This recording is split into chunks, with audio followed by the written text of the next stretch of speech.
Bhagavate Vasudevaya.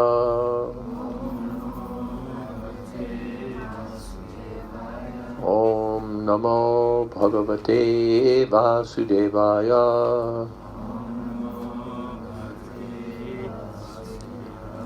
Om Namo Bhagavate Vasudevaya.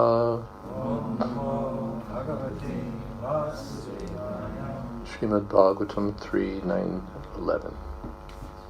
Tvam Bhakti Yoga Paribhavita Hritsaroja Asce Shrutekshita Pato Nanu Nata Pungsam Yad Yad Tiya Ta Udugaya Vipavayanti Tat Tat Vapuhu Pranayase Sat Anugrahaya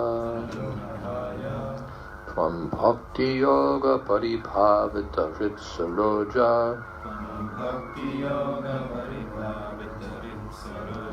Ase Shutekshita Pato Nanunata Pumsam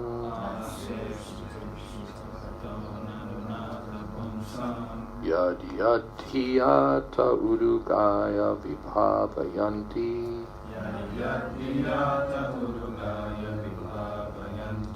Tat Tat Vapu Pranayase Sadanugrahaya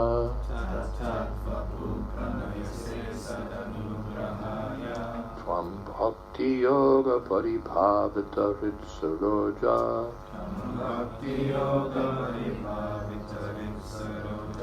Ase Shutekshita Pato Nanunata Pungsam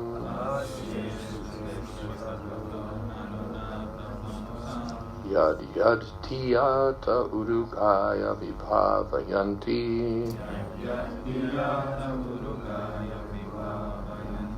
Tat Tat Vapu Pranayase Sadanugrahaya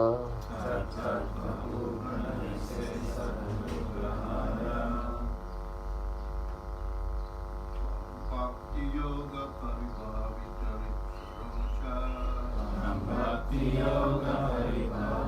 Hritsaroja Sudekshita Pato Nanunata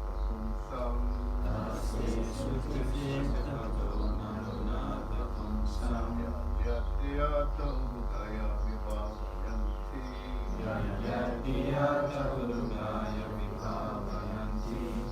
Tatvapu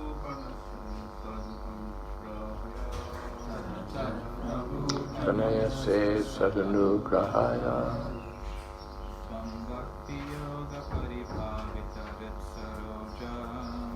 Bhakti Yoga Paribhavita Hritsaroja Aste Shrutekshita Pato Nanunata Pumsam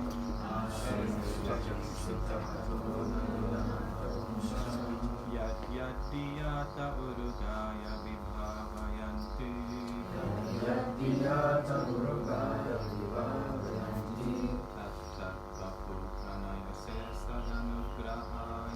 Tat Tat Vapu Pranayase Sadanugrahaya. Ladies.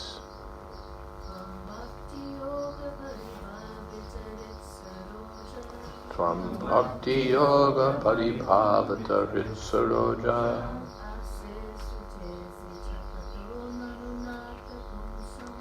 Ase Shutekshita Pato Nanunata Pungsam Yad Yad Tiyata Udugaya Vibhavayanti Tat Tat Vapu Pranayase Sadanugrahaya Tvam unto you Bhakti Yoga in devotional service Paribhavita being 100% engaged Hrit of the heart. Saroje, on the lotus. Asase, you reside. Shruta ikshita, seen through the ear. Pataha, the path. Nanu, now. Nata, O my Lord. Pongsam, of the devotees. Yad yat, whichever. Diya, by meditating. Te, your.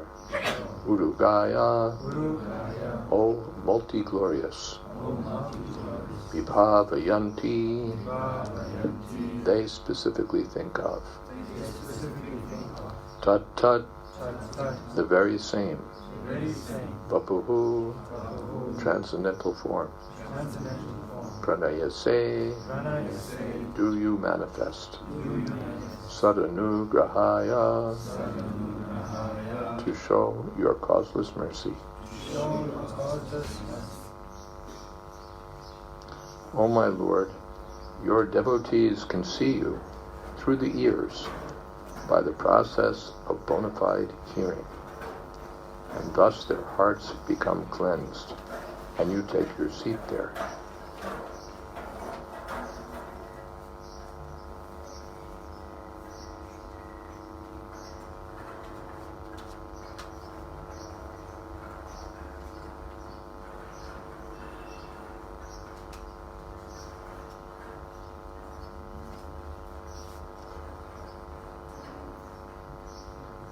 You are so merciful to your devotees that you manifest yourself in the particular eternal form of transcendence in which they always think of you.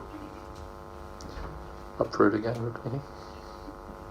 The statement here that the Lord manifests himself before the devotee in the form in which the devotee likes to worship him indicates that the Lord becomes subordinate to the desire of the devotee. So much so that he manifests his particular form as the devotee demands. This demand of the devotee is satisfied by the Lord because he is pliable in terms of the transcendental loving service of the devotee. This is also confirmed in Bhagavad Gita 4:11. Yayata mam prapadamste tamsateva bhajamyaham. We should note, however, that the Lord is never the order supplier of the devotee. Here in this verse, it is particularly mentioned from Bhakti Yoga Paribhavita. This indicates the efficiency achieved through execution of mature devotional service, or prema, love of Godhead. This state of prema is achieved by the gradual process of development from faith to love. On faith, one associates with the bona fide devotees, and by such association, one can become engaged in the bona fide devotional service, which includes proper initiation and the execution of the primary devotional duties described in revealed scripture. This is clearly indicated herein by the word Shrutekshita. The Shrutekshita path is to hear from bona fide devotees who are conversant with Vedic wisdom, free from mundane sentiment. By this bona fide hearing process, the neophyte devotee becomes cleansed of all material rubbish, and thus he becomes attached to one of the many transcendental forms of the Lord as described in the Vedas. Om Jnanatimirandasya Gyananjana Shalakaya Chakshurmilitam Jena Tasmai Shri Gurave Namah Shri Chaitanya Manobhistam Sthapitam Jena Bhutale Swayam Rupakada Mahyam Dadhati Shapadartika Bandehang Shri Guru Shri Jatapada Kamalam Sri Gurun Vaishnavanscha Shri Rupam Sagrajatam Sahagana Raghunathan Vitam Stam Sajiva Sadvaitam Savatutam Parijana Sahitam Krishna Chaitanya Devam Sri Radha Krishna Padan Sahagana Lalita Sri Vishakam Vitamscha He Krishna Karuna Sandho Dina Bandho Jagatpate Gopesha Gopika Kanta Radha Kanta Namostate Tapta Kamshana Gaurangi Radhe Vrindavaneshwari Prishabhanu Sute Devi Pranamami Odipriye Pancha Gopatarubhyascha Kripa Sindho Pyevacha Patitanam Pavanebhyo Vaishnavebhyo Namo Namah Shri Krishna Chaitanya Prabhu Nityananda Shri Advaita Gadadhar Shiva Shadi Gaur Bhaktavinda Hare Krishna Krishna Krishna Hare Hare Hare Rama Rama Rama Hare Hare.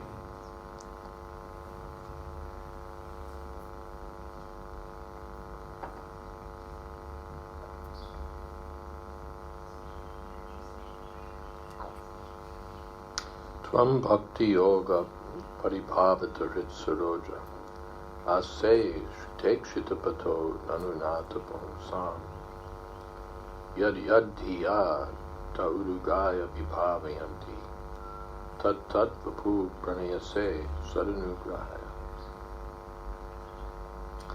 This is the result of transcendental hearing. Shutekshita Pata, the path of seeing through the ear. Ikshita means being seen, and Shruta by hearing. The devotional process, as Srila Prabhupada describes, begins with some faith by which one comes in association with devotees, and then follows the Prabhupada says preliminary methods. What does Prabhupada say here?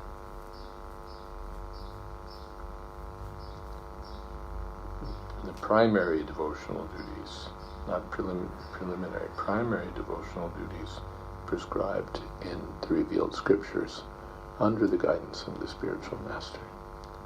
Hearing, chanting, and so on. Then, gradually the unwanted things in the heart are cleansed away, and one develops a taste for hearing. That becomes attachment, that becomes ecstasy, that becomes pure love for Krishna. So in this way, the Krishna prema, love for Krishna, is achieved. We don't expect to see that it will appear all at once, but by patiently following the process with enthusiasm, determination, steadiness in the association of devotees.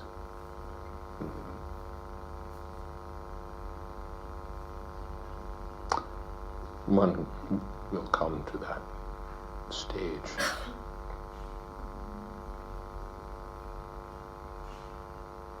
One has to hear from the right source, those who are conversant with Vedic wisdom, free from mundane sentiment.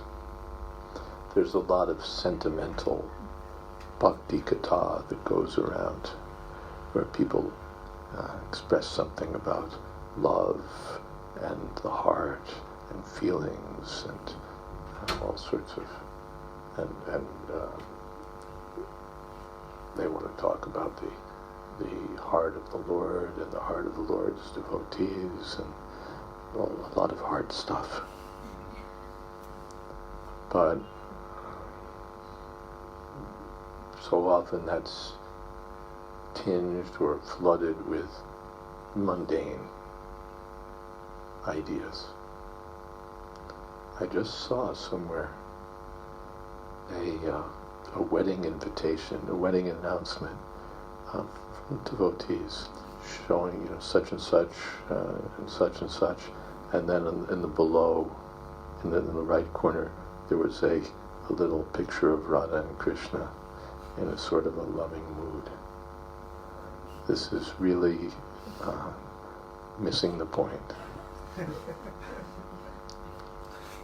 We're very happy for the married couple, and we wish them all love and happiness in their married life.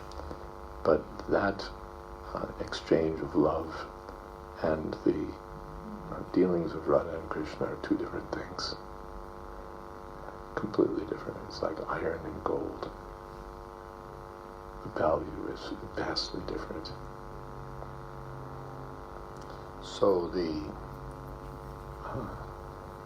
sentiment is not the thing. The real thing is bona fide Vedic hearing from a person who knows the science. Then in the advanced stage, the sentiments, or even in the neophyte stage, some sentiment will be there. We're not without sentiment.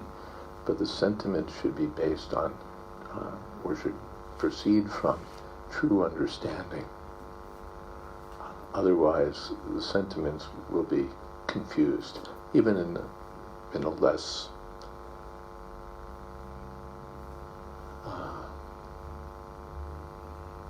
in another context. By sentiment, one wants to do some charity work without understanding what's actually charitable. Prabhupada gave one example from his experience. I thought of another example from something I read, that when the concentration camps were liberated in Poland at the end of World War II, there were so many prisoners who had survived through all the horrors and the hard labor and so on. And the American and I suppose Russian soldiers came into the camp in their tanks and so on. And seeing these poor people who were like skeletons, they just spontaneously threw their G rations to these people, their ration of food that they had from, in their packs. They were seeing these poor people, immediately their hearts went out to them and they threw them this food. But those among the prisoners who were doctors were crying out, "Don't eat it. Don't eat it, because your system can't handle it. You haven't been eating, and now they're going to throw you this, protein-packed soldier food, and you won't be able to handle it." But so many of the people were so hungry that they just couldn't hear that, and they just ate that food, and having survived through the war, they died.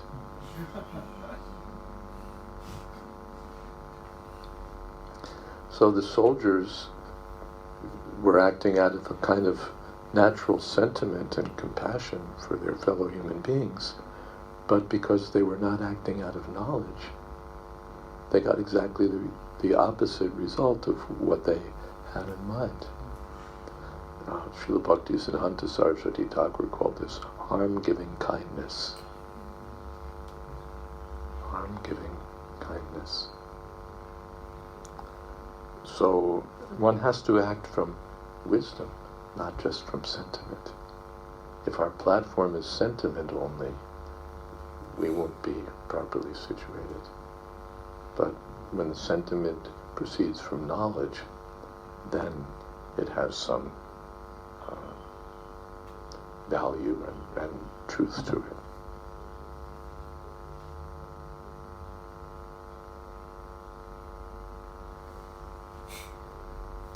Tvam bhakti yoga paripavata hritsaroja asse shutekshita pato nanunata pamsam. You sit in the heart of the devotee, which is bhakti yoga paripavata. You sit on the lotus heart of the devotee, which is immersed in bhakti yoga, or thoroughly purified by bhakti yoga. The Lord has no interest in sitting in the dirty heart of the ordinary materialist, or even the heart of the jnani. Or even the mystic yogi. we'll find it very difficult. But there must be bhakti. Even the mystic yogis, without bhakti, they'll not be able to see the Lord. So, bhakti yoga paribhavata, that feeling of bhakti yoga, that engagement, I think Prabhupada calls it full engagement, yes, 100% engagement in bhakti yoga. Again, not just a sentiment, but a heart that's engaged in the process of devotional service. The process is not just to feel, but the process is to hear. Shutekshana diya, to fix one's mind on what one has heard from the authority. That purifies the heart. And then, when the heart is purified, the Lord may be inclined to sit there. We read in Chaitanya Charitamrita that Chaitanya Mahaprabhu and his devotees were cleansing the Gundicha temple. They cleaned it out, and then they got rid of the dust and the dirt and let it go out, the gutters. And then they cleaned it again. Because first they got rid of the big stuff, then the small stuff. The heart, what is that? Sarvopadi vinirmuktam, tat prantena nirmalam. The heart has to be purified of all these tendencies for sense gratification and mental speculation. And one has to engage one's mind and senses in the service of the master of the senses, Krishna. That kind of heart is an attractive place for the Lord to sit. Yes, Rukmini. This attachment of the devotee to a particular form of the Lord is due to natural inclination.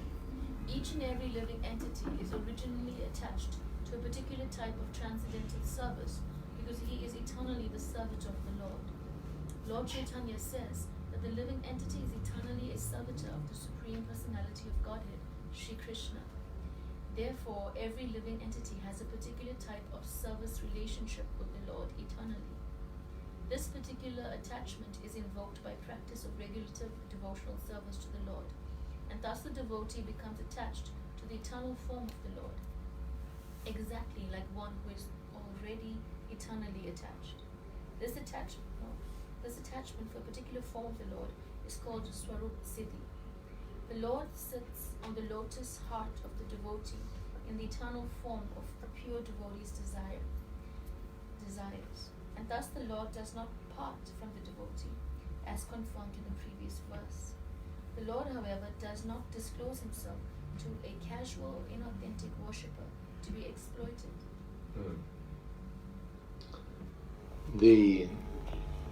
What is that? Yadyadhyata urugaya vibhavayanti. By following the regulative principles, one develops attachment to the Lord, asakti. Asakti means attachment. In a particular mood. One wants to, one becomes attracted to Krishna in this mood or that mood, or this form or another form. Some devotees become attracted to the form of Lord Ram, some as Nrsingadev, some as Radha Krishna. A particular form, Yadyadya, a particular form of the Lord. So one becomes attracted to Krishna in a particular form and in a particular mood by following the regulative principles. It's again not one of those things that one adopts by sentiment or by a superficial feeling. That won't be of value. Prabhupada gave the example that the little girl goes into the mother's closet and tries on the mother's shoes. those big high-heeled shoes or something. So the little girl is trying on these shoes, but it's like a joke, because those shoes are not going to fit. And to imagine that I can wear these, it's nothing. But when she grows up, then she can wear such shoes naturally.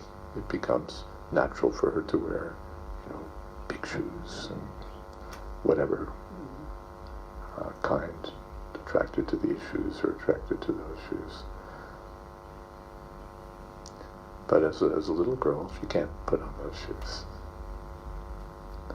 So if the neophyte devotee who wants to try out this sentiment or that sentiment is just childish. That has no value. But in the mature stage, when he grows up, it will automatically become manifest, provided he follows the process. If he doesn't follow the process, then he remains like a child in devotional service. He may be around for however many years, but he remains a child. And then his display of attachment to this form or that form is just a pretense. It's just a pretense. The Prakrita Sahajas, that's their stock in trade, to show a great attachment for Krishna at the same time that they are attached to intoxicants or illicit sex or whatever it is that they get off on. So that won't have any value. But a sincere devotee who follows the regulative principles under the guidance of the spiritual master, following the process for purifying the heart, can expect that in the mature stage this attachment will come spontaneously in a particular mood. Yes? This is confirmed in Bhagavad Gita 7:25. Naham prakasha sarvasa yogamaya samavritaha. Rather, by yogamaya, the Lord remains concealed to the non-devotees or casual devotees who are serving their sense gratification. The Lord is never visible to the pseudo-devotees who worship the demigods in charge of universal affairs. This conclusion is that the Lord cannot become the order supplier of his pseudo-devotee, but he is always prepared to respond to the desires of the pure, unconditional devotee, who is free from all tinges of material infection. Yes. The Lord does not disclose himself to a casual or inauthentic worshipper to be exploited. Devotional service means devotional service. It's not a technique for improving one's sense gratification or somehow engaging the Lord in one's own service, which is the mundane tendency. Just like sometimes the householders, they'll make a little temple, they'll have the deity, and they'll put it along the parikrama path or in some prominent location or some location or another, so that people will give money. So the deity is very good because the deity is their source of income. Or maybe by good fortune they become in charge of some noted temple, and then the deity and the temple are very good because this is their source of livelihood. So this means that they're the master and the Lord is the servant in their minds. That they want to exploit the Lord or the presence of the Lord for meeting their material necessities and sense gratification, maintaining their family members and so on. Or with the same idea, people recite Bhagavatam as a means of livelihood, or they do kirtan as a means of livelihood. So that means that Krishna is very good because Krishna helps me make money. So that kind of worship doesn't attract the Lord to sit in the heart. that doesn't attract the Lord. Let me sit in the heart of this fool so that he can exploit me further. No. The non-devotee or the demigod worshipper, there are people, they'll give Bhagavatam class on Tuesday, and they'll speak Shiv Katha on Thursday, and they'll speak Devi Katha on some other day, and whatever, like a repertory company or whatever will attract customers. Maybe they'll penetrate all the different segments of the market by having different kinds of katha. That's useless. Krishna will not be attracted to sit in the heart of such a person. Premanjana churita bhakti vilochanena santa sadaiva hridayeshu vilokayanti. But the pure devotee who has genuine love for Krishna will be able to see the Lord. Not the inauthentic or casual worker, casual devotee. It's not like a part-time occupation. Now and then one does a little puja, does a little bhakti. That kind of casual worship also doesn't attract the Lord. Like a little decoration on my household life. I play golf. I make money. I stay in a nice hotel and go on vacation and enjoy. And then sometimes I do some puja. I go to a tirtha sthan. I go to a kirtan mela, and Krishna appears in my heart. Naham prakasya sarvasya yogamaya samarvata. Krishna is not such a fool, or not so easily accessible that he reveals himself to anyone and everyone. Krishna says, Naham prakasya sarvasya. I conceal myself from them. I stay hidden by my yogamaya potency. Mudhoyam na vijanati. Therefore those fools can't see me. But Krishna appears in the particular form a devotee desires. Yadanugrahaya. Is that what it says? Sadanugrahaya. Out of mercy for them. Anugraha means causeless mercy. It's said that the Lord meets the demand of the devotee, but that's out of love. Just like a child, as Prabhupada said that he was demanding from his father, he wanted a toy gun. So his father bought him a toy gun. No, I want two, one for each hand. Mm-hmm. So the father, all right, but that demand was responded to out of love. If it had been a court case, I want two guns, get lost. Or some ordinary person, I want a gun. Oh, go speak to your parents and get a gun. But when there's love, then what won't we give? So the Lord is not attracted by gyan, by karma, by pseudo-bhakti. But when there's devotional service performed under proper guidance, then, and the heart is purified, sarvopati vinimuktam, then Krishna becomes attracted, and by causeless mercy, even then he's not obliged to appear. Narada found that out. He meditated under the following the method he'd heard from the Bhakti Vedanta sages, and Krishna appeared. And then Krishna disappeared. So he started again. And Krishna didn't appear. Because it wasn't a mechanical thing that you do A, you do B, you do C, and I appear. I may appear, I may not appear. In this case, I have a plan. I want to increase your eagerness. So I'm going to disappear. And you won't see me again in this life. That was Krishna's, that also is Krishna's mercy. He appears by his mercy, or he disappears by his mercy. When he appeared in the rasa dance, that was his mercy. When he disappeared, and the gopis were practically frantic, that was still greater mercy.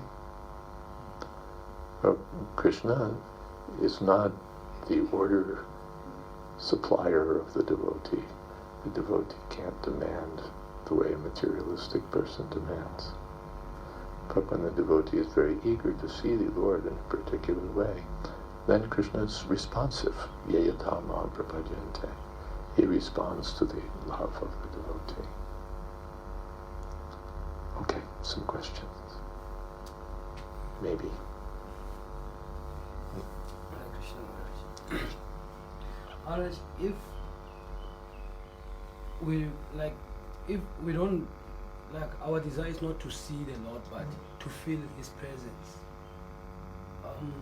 what like activities that can take us Same thing. Same thing. Here it's seeing through hearing. Similarly, feeling through hearing. Everything comes through hearing. Through hearing, by serving.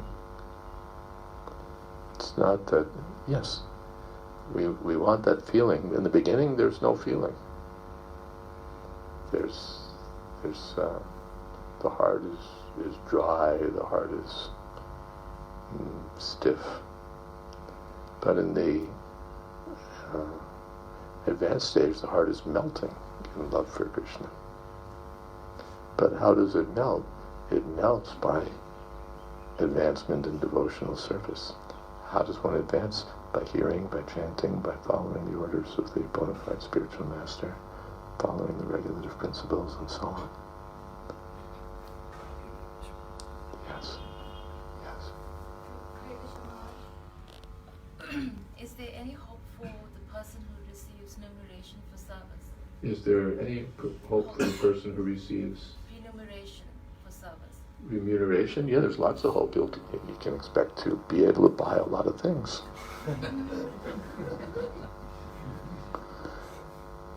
He's getting remuneration for Bhagavatam reciting or for Kirtan.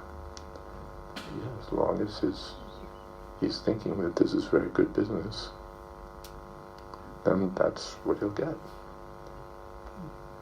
Jayadvaita mam prapadyante. You want to worship me for money, I'll give you money. You want to worship me for liberation, maybe I'll give you liberation. You want to worship me for fame and glory, maybe I'll give you fame and glory.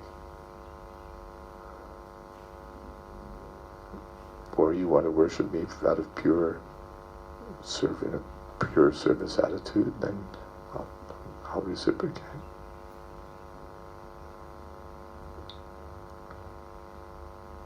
Prabhupada sometimes said there's some hope. He said even the Prakrita Sahajas who were chanting Hare Krishna with some misguided ideas, somehow or other they're chanting Hare Krishna. So he says it's like a future hope that at some time in the future they can become regular devotees. Something good. They're chanting Hare Krishna even though they're all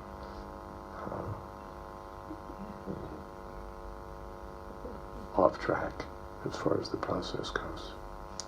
So something good, they're chanting. But that's not what we want to teach people to do. Earn your living by Bhagavatam recitation, by Kirtan, by becoming a professional pujari. That's another one.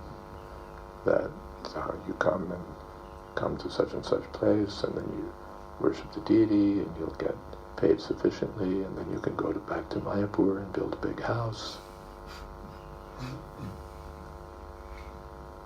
So then that worship of the deity is just a job. If somebody gives him more money, he'll worship another deity. I saw that. I was hearing someplace that such and such pujari is dissatisfied because he's not getting enough facility. So he's inquiring whether he could go to such and such other place where there's more pay, really.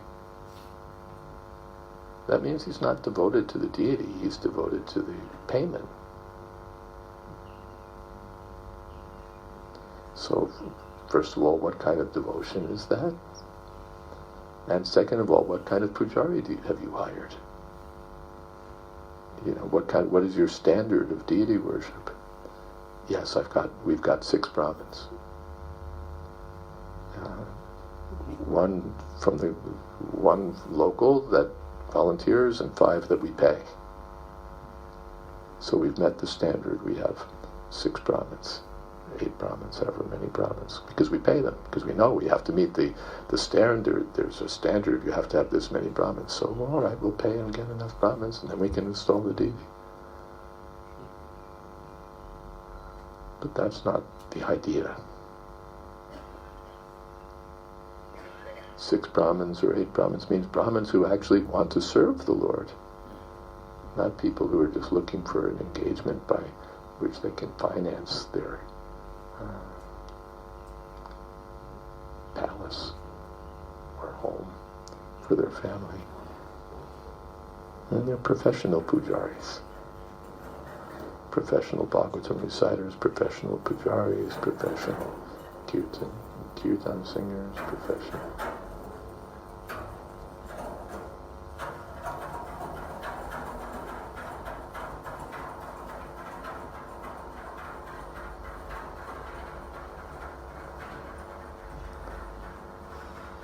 Professional priests, professional preachers, just for getting money. Not recommended. So Marge, in yesterday's class we heard that the factories are hell. We heard Factories are hell, yes. So for the practicing devotee to choose between like working in a factory, which is hell, or being in a devotional environment. Which, this is called the false dichotomy, which is better, working in the factory hell or becoming a professional pujari or a professional Bhagavatam reciter or a professional kirtaniya or... That's... Or could there be someone who has mood of service, Yeah, he's serving out of love and he's getting some stipend, he's getting something. That's allowed. I remember, like Prabhupada said, the BBT devotees should get no salary. He didn't want workers, he wanted people who were serving in devotion. So I interviewed one of my godbrothers, Madhusudan. He's my senior godbrother. He was serving in the BBT for many years. He was in various ways. And he was explaining he was living in Los Angeles, where the BBT was, with his wife and maybe his daughter at that time. And so the BBT gave him a flat, a temple flat, and like toothpaste money. Practically nothing. And he was happy. He wasn't complaining that they only gave me this much, they exploited me. No. I had a flat. They gave me a little spare change for basic necessities. Because he wasn't serving as a job. It was for service. To please the spiritual master, to carry out move forward the mission of the spiritual master.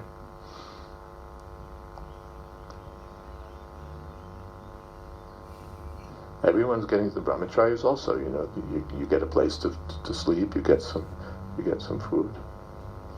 We all get that. But if that's why we're here, then, like Prabhupada said, the manager should be very careful to see that the temple doesn't become a free hotel, where you have people who think this is a pretty good deal. I do a little, I clock in and do the minimum stuff that they ask me to do. And for that, I get a place to stay and free eats. So it's a good deal. Where will you get a deal like this? The Prabhupada said we should be very vigilant to see that the temple doesn't become like that. The people should come and serve because they want to advance in the process. And along with that, then naturally you'll get some food, you'll get some place to stay, but that's incidental. That's not why you're here.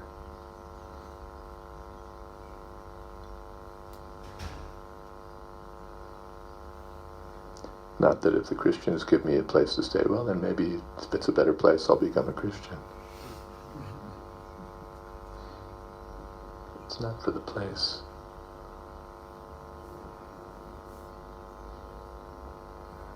Yes.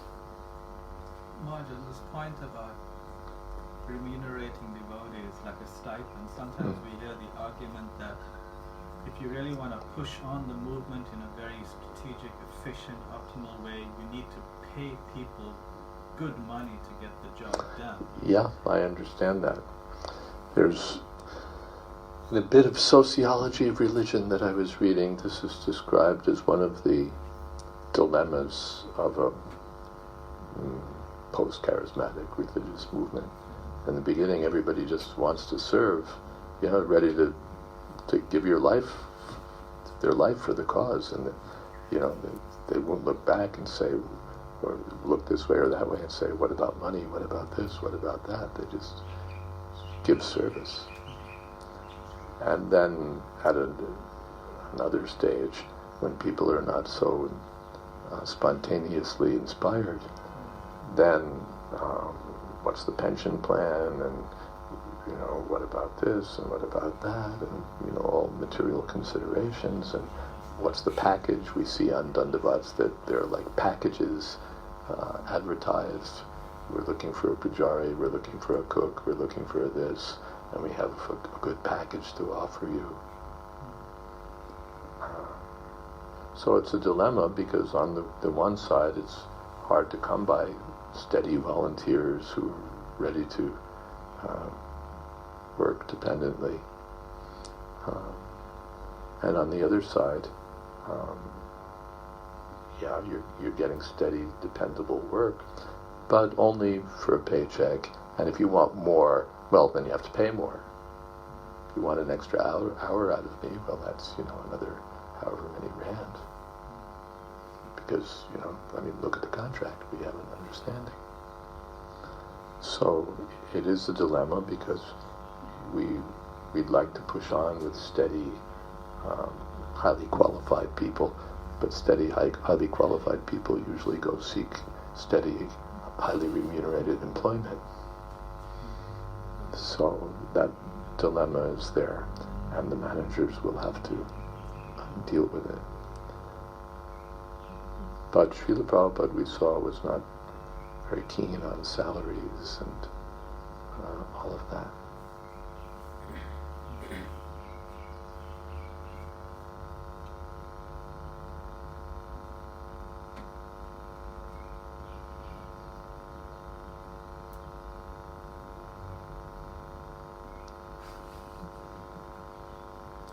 Something else.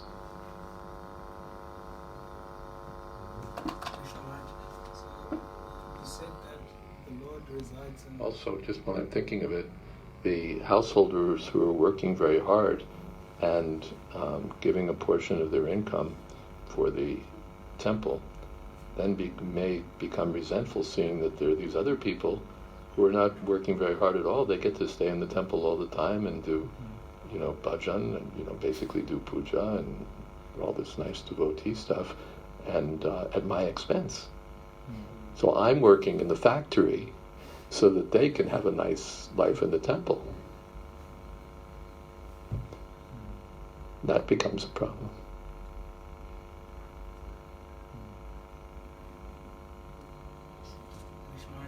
So you said that the Lord resides in the pure devotee's heart, and also you said that the Lord resides in each and every part of every entity. Yeah, the Lord resides in the pure devotee's heart, and the Lord resides in the heart of every living entity. Yes, He's in the heart of every living entity. Ishra sarvabhutanam redde sherjanatistiti. But He doesn't make Himself visible. He doesn't live there in the same way. It's not. He doesn't feel warmly invited and well served. He's there as the overseer and the permitter. Upajashtanamataja. But when one becomes a pure devotee, then Krishna is eager to sit in his heart and reciprocate with him. You want to see me this way? You can see me this way. You want to see me that way? You can see me that way. Premanjanachtu. Other Krishna also, He's everywhere. Not only in the heart, he's everywhere. So, but the pure devotee will see him everywhere. And the ordinary person won't see him at all. The atheist will be sure that there's no, he's not there. Hiranyakashipu, is he in the pillar? Ha ha.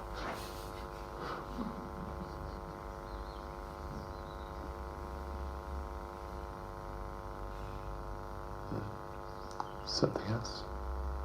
Yes. We see that with Srila Prabhupada, because he gave so much and he was always so appreciative of what devotees were doing, that they were willing to give everything for him and for the mission. So does that mean that appreciation is lacking now? During Prabhupada's time, Prabhupada was so appreciative for all the service, and so the devotees were ready to do everything. Does that mean there's a lack of appreciation now? I don't think the matter is subject to such simple analysis. Sometimes Prabhupada's appreciation was, "You're a fool! What is the use of you? Nonsense, rascal! Who has told you to do this? You'll be intelligent in 100 years."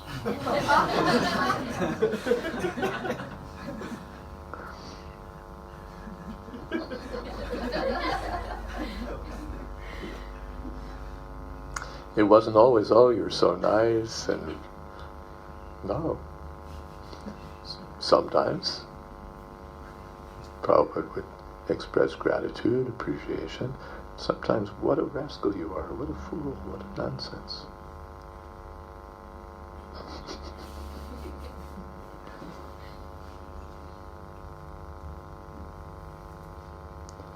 But devotees were attracted to Prabhupada because of his purity,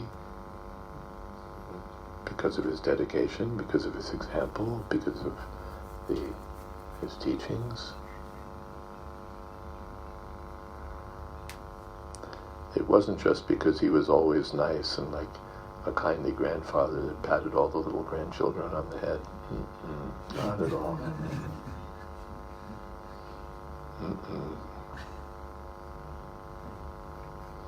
It was deeper than that.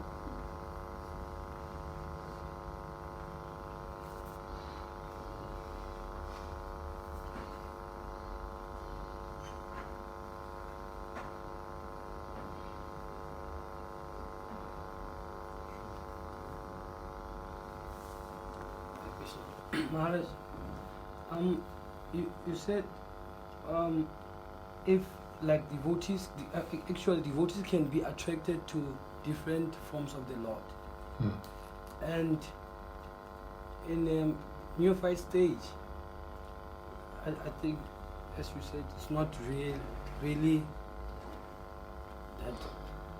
That doesn't come in the neophyte. Of course, naturally, one goes to a temple, one sees the Lord, one thinks, "Oh, deity is so attractive." But in terms of steady attachment to the Lord in a particular form, that comes in the advanced stage. It's not that I can imagine, well, I think I'd like to be a cowherd boy. Or, I wonder what kind of gopi I am. It's those are, trying on your mom's shoes.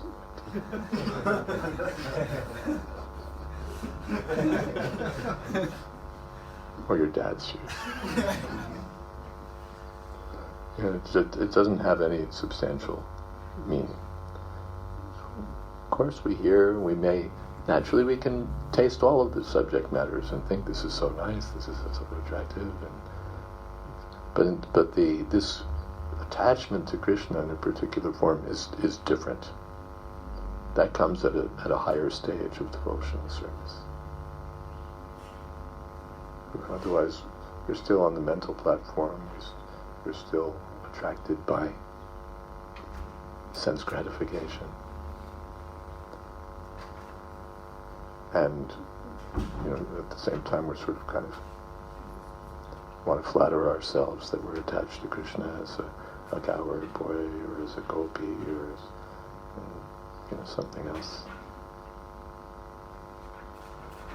So Maharaj, if you feel like you don't understand the relationship of the gopis and the Lord, but you think that you will settle to certain temple because of you feel like you are attached to the deities? That can be there. That naturally one becomes attached to the deity by service. So that's allowed.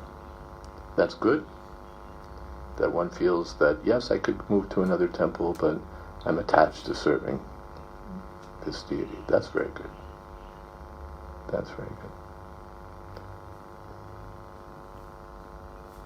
We want that. Not that if they give me a better deal over there, then I'll serve that deity. But no, even if they give me...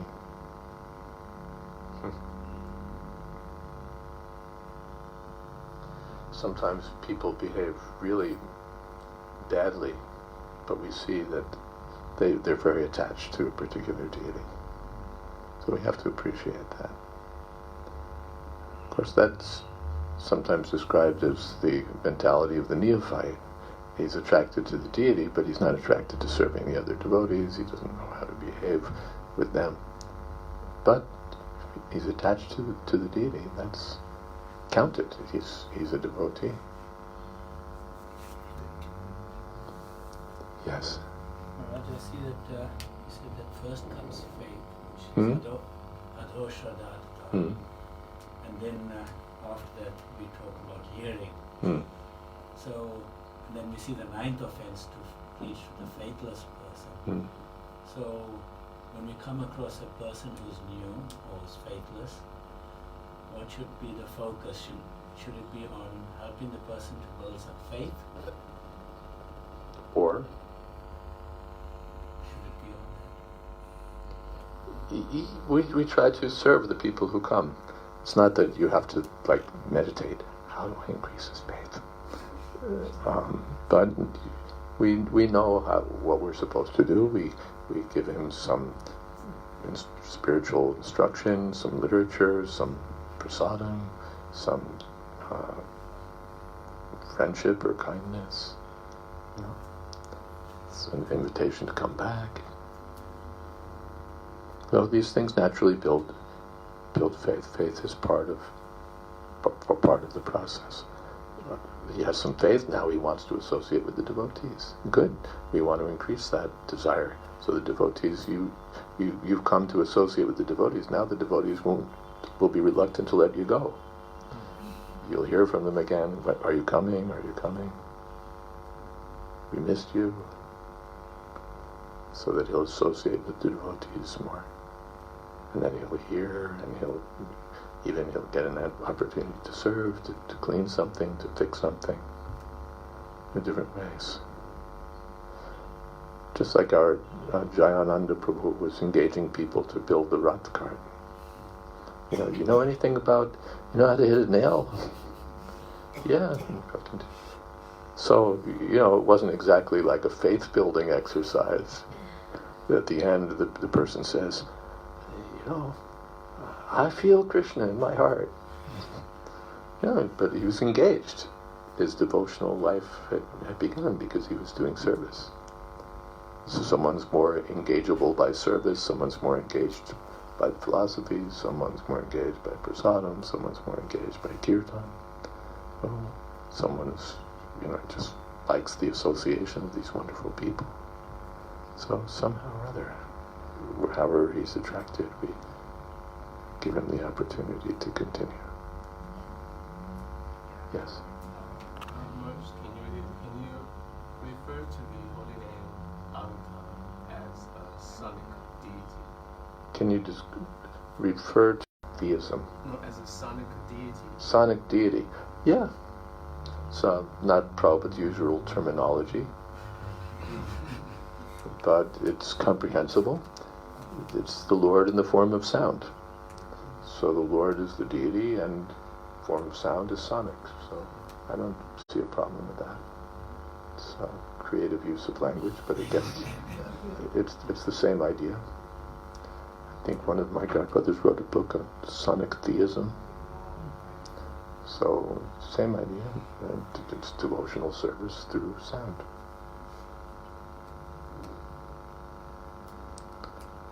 All right.